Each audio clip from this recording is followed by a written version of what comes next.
Kompas Petang kembali bersama saya Cindy Permadi. Saudara warga Alarjiban Desa Kohot, Kabupaten Tangerang, Banten kecewa atas penangguhan penahanan tersangka kasus pagar laut termasuk Kades Kohot Arsin bin Arsip.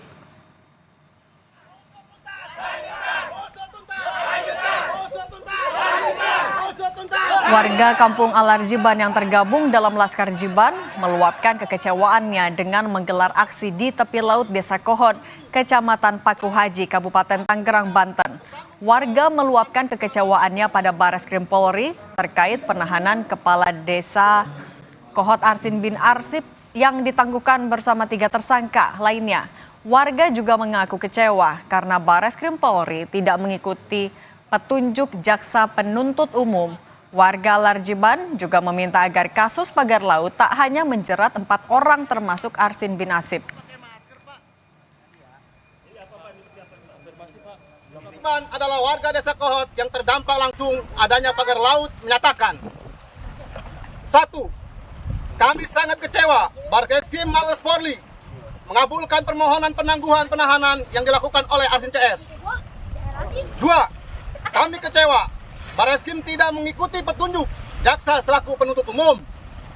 3.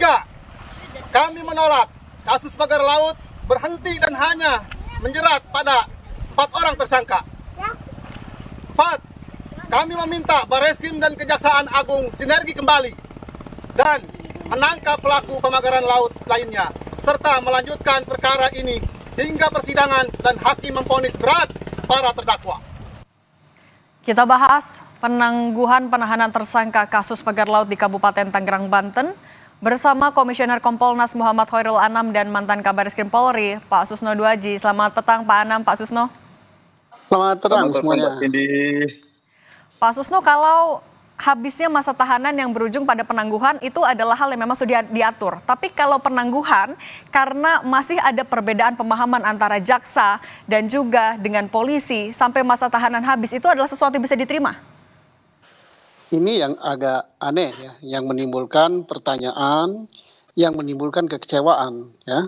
Mengapa penahanan habis? Karena sudah 2 kali berkas perkara dikirim, ditolak dengan petunjuk agar kasus ini ditarik ke ranah tindak pidana korupsi.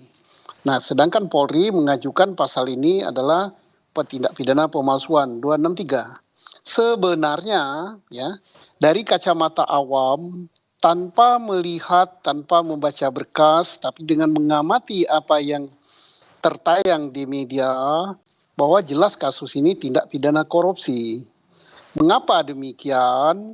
Tidak mungkin seorang kepala desa menerbitkan berbagai surat palsu agar laut bisa disertifikatkan kalau tidak ada sesuatu yang didapat atau sesuatu yang dijanjikan. Dia adalah aparat melakukan tindak pidana, kemudian mendapatkan imbalan, itu diduga keras ada imbalan. Kalau tidak ada imbalan, ngapain magarin laut? Nah, itu sudah menjadi tindak pidana korupsi. Gampang sekali pembuktiannya. Dari awal saya katakan bahwa tindak pidana ini tidak perlu disidik oleh markas besar. Level Polres saja bisa gitu. Nah, apalagi awalnya jaksa sudah menyidik akan mengarahkan ke tindak pidana korupsi. Tapi Polri masuk juga.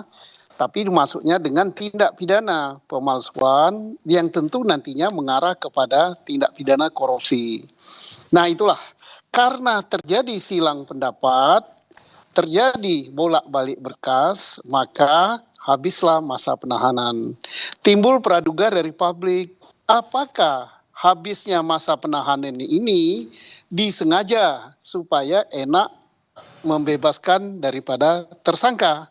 Tetapi dugaan-dugaan itu ditepis bahwa pembebasan tahanan karena masa penahanan telah habis, sehingga secara hukum itu benar. Tetapi secara keadilan dan secara keadilan publik itu tidak benar. Karena apa?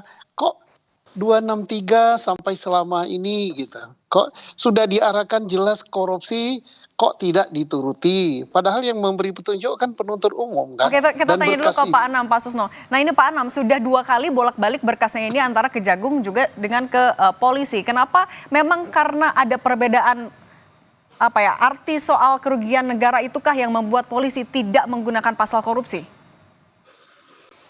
Iya, kalau kita membaca agak detail ya, berita-berita yang ada itu kan memang saling beda persepsi ya. Yang satunya mengarahkan ke korupsi, yang satunya pemalsuan, dan polisi juga lagi berproses soal korupsinya, terutama gratifikasi di Kortas Tipikor.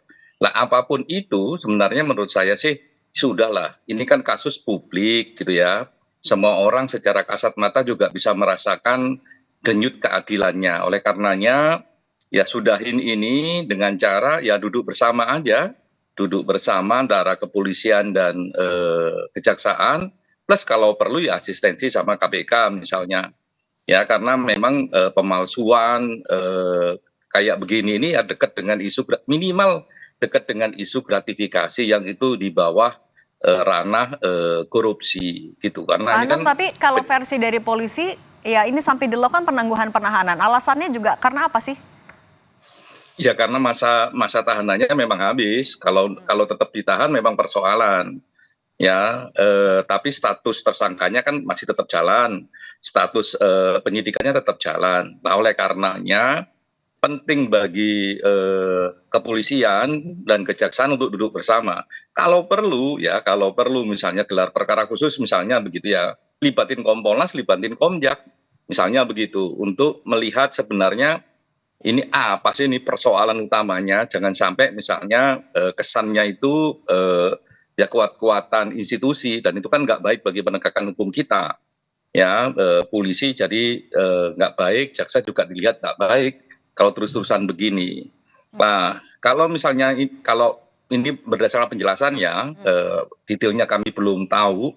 Kalau penjelasan polisi, Bareskrim itu kan kalau ditarik ke mana ke korupsi nggak ada kerugian negara. Iya, korupsi kan tidak hanya soal kerugian negara, gratifikasi juga iya, gratifikasi kan tanpa kerugian negara juga iya, memungkinkan itu. Tapi apapun itu, kalau menurut saya memang dua institusi ini harus duduk. Kalau perlu memang asistensi sama KPK, agar apa kasus ini bisa dibuka seterang-terangnya dan tidak hanya berhenti di level kelurahan, kecamatan, petugas lapangan di urusan ATR BPN, kan sementara tersangkanya itu aja. Padahal kalau lihat skema kepentingan nggak mungkin berhenti di situ. Oke, Pak Susno, tapi dengan dilakukannya penangguhan penahanan, apakah ini akan memperlambat atau menghambat penyidikan kasusnya? Atau sebenarnya bisa saja sih baik itu soal dokumen palsu maupun juga soal tipikor ini juga bisa dilakukan secara bersamaan? Akan menghambatkah tadi dengan penangguhan penahanan? Saya sangat sependapat dengan Pak Hairul Anam. Itulah Kompolnas yang bagus, yang reformis ya. Jadi ini jelas sekali ya, polisi selaku penyidik, dia akan menyerahkan berkas itu ke kejaksaan selaku penuntut. Apa yang diarahkan kejaksaan, dialah yang akan menerima berkas itu. Jadi mau tak mau, ini harus jadi sekaligus tindak pidana korupsi. Dan benar kata Pak Hairul Anam bahwa dengan jadinya tindak pidana korupsi, maka perkara ini akan terkuak siapa yang menyuruh melakukan itu, menerima gratifikasi berupa apa, sehingga nanti yang sudah di dalam wacana publik bahwa pelakunya itu tidak sampai kepala desa saja, tapi ada aparat lain. Apakah aparat Pemdanya yang lain ikut, apakah ada swastanya yang ikut, apa ada yang BPN yang ikut. Nah ini kelihatannya dari penyidik Bareskrim Ditpidum ini hanya membatasi kepada 4 orang ini. Ya jelas masyarakat publik kecewa. Katanya Pak Hairul tadi, kasus ini sudah menjadi kasus milik publik. Masyarakat itu udah ngerti hukum, kemana arah yang sebenarnya kasus ini, ngapain lurah itu magari laut kalau hanya dia saja Jadi di sini masyarakat sangat kecewa sama penyidikan yang dilakukan ini, sangat kecewa juga dengan Kementerian Kelautan yang tidak terbuka, yang katanya pelakunya hanya kepala desa dan sanggup membayar denda 38 miliar atau berapa. Ini nggak beres semua ini. Pak Anam, bagaimana Anda menjawab tadi soal kekecewaan publik? Bagaimana Kompolnas akan memastikan mendesak polisi agar kasus ini tidak dalam tanda kutip seperti terabaikan? Iya, sebenarnya kalau mau jalan keluar salah satunya adalah memang ya udahlah Kejaksaan sama Bareskrim tidak hanya di Tipidum tapi juga Kortas Tipikornya duduk bersama. Sebenarnya arah kasusnya ini gimana? Ya kalau perdebatannya sampai saat ini misalnya ngomong secara formal kerugian negaranya tidak ada, kan ada gratifikasi. Dengan gratifikasi itu sebenarnya bisa diungkap soal-soal terkait korupsinya. Kan tidak mungkin lah seluas itu, segede itu, sepenting itu hanya berhenti di level Pak Lurah atau Pak Camat misalnya begitu, atau staf-staf yang ada di ATR BPN. Nah itu kan pasti ada sesuatu yang lebih gede, termasuk juga kalau gratifikasi kan harus ada yang ngasih duit. Nah salah satunya ya bisa jadi pihak swasta atau siapapun itu. Nah ini penting karena apa? Ya ini kan tidak hanya untuk kepentingan dua institusi. Tidak hanya untuk kepentingan kepolisian, tidak hanya untuk kepentingan kejaksaan, tapi ini untuk kepentingan kita semua. Memastikan bahwa penegakan hukum itu kredibel, memastikan bahwa kepentingan publik terlindungi dan proses-prosesnya akuntabel. Lah kalau enggak ya susah. Lah kalau Kompolnas akan mendorong ya ini bisa gelar perkara khusus yang bisa melibatkan kami, termasuk juga kalau mau, karena ini butuhnya juga cepat ya, karena akuntabilitas proses itu salah satunya juga efektivitas kerja, ya kecepatan proses, ya bisa juga sama-sama juga melibatkan Komjak, kalau memang perlu juga bisa melibatkan rekan-rekan di KPK sebagai asisten misalnya begitu. Oke, Pak Susno, yang tadi untuk memastikan kasus ini bisa berlanjut dengan akuntabel, apa yang mesti dilakukan paling cepat oleh polisi? Singkat saja, Pak. Polisi harus segera menuruti apa yang dilakukan oleh jaksa, yaitu dengan koordinasi antara Direktorat Pidana Umum dan Direktorat Pidana Khusus sekaligus menangani tindak pidana pemalsuan dan korupsi, dan ungkap sampai ke atas siapa yang itu, dan kerugian negara tidak perlu kok. Suap itu korupsi, gratifikasi korupsi, kolusi juga korupsi kok. Iya, betul. Itu gratifikasi nggak usah kerugian negara, memang bisa langsung itu. Ya. Oke, ini yang artinya kan kita tunggu ya, seberapa cepat juga polisi akan bisa melanjutkan kasus ini. Pak Susno Duaji, Pak Hoerul Anam, terima kasih sudah berbagi di Kompas Petang, sehat selalu semuanya. Usai jeda saudara, setelah prosesi pemakaman Paus Fransiskus, Gereja Katolik melanjutkan dengan masa berkabung yang disebut dengan Famem Diales selama 9 hari berturut-turut dilaksanakan sehari setelah prosesi pemakaman Paus Fransiskus.